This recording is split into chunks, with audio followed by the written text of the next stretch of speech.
அன்பு மாணவ செல்வங்களுக்கு முதற்கண் வணக்கத்தை தெரிவித்து நாம் இன்னைக்கு செஸ் போர்டு பற்றி தெரிஞ்சுக்கிறோம். அடுத்தடுத்த கிளாஸில் நம்ம செஸ்ஸு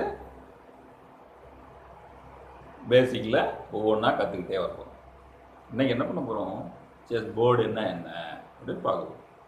இப்போது என் பின்னால் பார்க்குறீங்க, இதுதான் போர்டு. அதாவது ஒரு ஸ்கொயரில் இருக்கிறது தான் போர்டு. இந்த ஸ்கொயருக்குள்ளே சின்ன சின்ன ஸ்கொயர்ஸ் வரும். அப்போது சின்ன சின்ன ஸ்கொயர்ஸ் எத்தனை ஸ்கொயர் வருதுன்னு பார்க்கணும். கவுண்டிங்கில் எத்தனை ஸ்கொயர் வரும்னா 64 ஸ்கொயர் வரும். எப்படின்னா இதில் 8 × 8 அப்போது 64. சரி, ஓகே. நீங்கள் 64 சொல்லிட்டீங்க சார், ஏதோ பச்சையாக இருக்குது மஞ்சளாக இருக்குது என்ன அப்படின்னு கேட்பீங்க. இல்லை, இப்போது செஸ் போர்டில் எப்பவுமே கலர் வந்து பிளாக் அண்ட் ஒயிட்டுன்னு சொல்லுவாங்க, அப்படி இல்லை டார்க் அண்ட் லைட்டுன்னு சொல்லணும். பிளாக் அண்ட் ஒயிட் தான் பாரம்பரியமாக வர்றது. இப்போது நம்ம அதை நம்ம சௌகரியத்துக்கு ஏதாவது ஒரு கலர் மாற்றிக்கிறோம். ஏன்னா இந்த க்ரீனும் எல்லோவும் போட்டோம்னா ரொம்ப நேரம் போர்டை புத்து பார்த்துட்டு இருக்கும்போது உங்களுக்கு கண்ணுக்கு அஃபெக்ட் ஆகாது.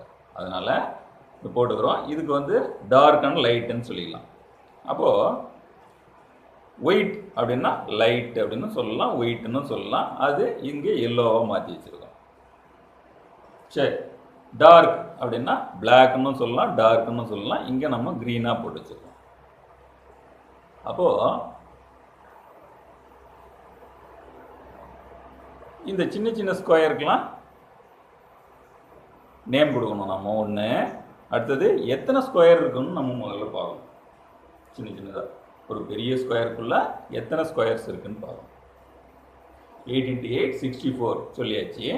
அடுத்து டார்க்கில் எத்தனை, லைட்டில் எத்தனை, அதாவது பிளாக்கில் எத்தனை, ஒயிட்டில் எத்தனை அப்படின்னு பார்க்கணும். பிளாக்கில் 32 வரும். ஓகேவா, புரியுதா? ஒயிட்டில் அதாவது லைட்டில் 32 வரும். சரி, இது ஓகே, தெரிஞ்சுக்கிட்டீங்க. இப்போது போர்டை பற்றி ஒரு சின்ன சின்ன விஷயம்லாம் பார்த்தேன். இப்போது இந்த கார்னர், அதாவது கீழே லைனுக்கு பேர் வந்து பேஸ் லைன் பேர். ஓகேவா? அடுத்து இங்கே நல்லா கவனிங்க, இந்த 1 2 3 போட்டிருக்குல்ல, இதுக்கு வந்து ரேங்க்குன்னு பேர்.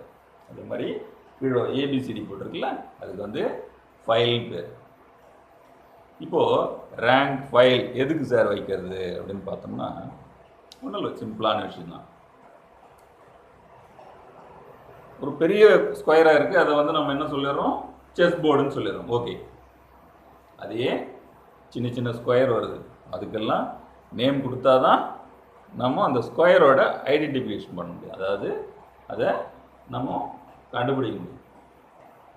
அப்போ என்ன பண்ணலாம் அப்படின்னு எடுக்கும்போது ஃபைலும் ரேங்க்கும் கொடுத்து அதை பேர் கொடுக்க போகிறோம். பேர் எப்படி கொடுக்கலாம் அப்படின்னு பார்த்தோம்னா இங்கே பாருங்கள், இது ரேங்க் அண்ட் ஃபைல் சொல்லியாச்சு. இந்த கிராஸில் வர்றது டயக்னல். ஓகே, அடுத்து எப்படி நேம் கொடுக்கலாம்னா இப்போது ஃபைல் எடுத்துக்கணும். முதல்ல சி ஃபைல்னு வச்சிங்களேன், ஒரு உதாரணத்துக்கு சி ஃபைல். அதுவே இங்கே வந்து 4th ரேங்க் 4 சி ஃபைல். இந்த சி முதல்ல எடுத்துக்கணும். மென்ஷன் பண்ணும்போது சி அப்படி மென்ஷன் பண்ணின்னு இங்கே எடுத்துகிட்டு வந்துடும். 4ல் கை வைக்கணும். அப்போ என்னாச்சு, சி, இது என்னது 4. அப்போ என்னாச்சு, சிம்பிளாக C4. ஈஸியாக போச்சா? அவ்வளோதான். இதெல்லாம் ஒரு பெரிய விஷயம்னு பார்த்துட்டு இருக்கீங்களா? ஒன்றும் கிடையாது. அப்போது C4னா ஈஸியாக கண்டுபிடிக்கலாம். அதே மாதிரி தான் எல்லாமே. இப்போ இங்கே கை வைங்க, B6 B6. ஈஸியாக போச்சா? ரொம்ப ஈஸியாக இருக்குல்ல? ரொம்ப சந்தோஷம். சரி, இப்போது இதெல்லாம் பார்த்தாச்சு, போர்டை பற்றி பார்த்துட்டோம். அடுத்து போர்டை எப்படி அரேஞ்ச் பண்ணணும்னு பார்க்கணும்.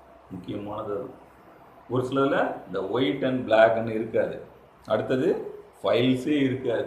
அதாவது ஃபைல்ஸ் ஏ ஃபைல் பி ஃபைல் போட்டிருக்கலாம், அது ஏபிசிடி போட்டிருக்க மாட்டாங்க, 1 2 3 போட்டிருக்க மாட்டாங்க, ப்ளைன் போர்டு இருக்கும். அப்போ என்ன பண்ணலாம் அப்படின்னு பார்த்தோம்னா நம்ம லெஃப்ட் சைடு எப்பவுமே டார்க் ஸ்கொயர், அதாவது பிளாக் ஸ்கொயர் வரணும். ரைட் சைடில் ஒயிட் ஸ்கொயர் வரணும். சரி, ஓகே, வந்தாச்சு. இப்போ இதை எப்படி சார் நம்ம ஒயிட் அண்ட் பிளாக் பிரிக்கணும் அப்படின்னா A1 பிளாக் லெஃப்ட் சைடில் வந்துன்னா அது white side, H8 black left side வந்துன்னா என்ன பிளாக் சைடு. அவ்வளோதான், சிம்பிள், ரொம்ப ஈஸியாக இருக்குல்ல. சரி, ஓகே, இந்த கிளாஸ் இதோட முடிச்சுக்கலாம். ரொம்ப நன்றி. அடுத்த கிளாஸில் பார்க்கலாம்.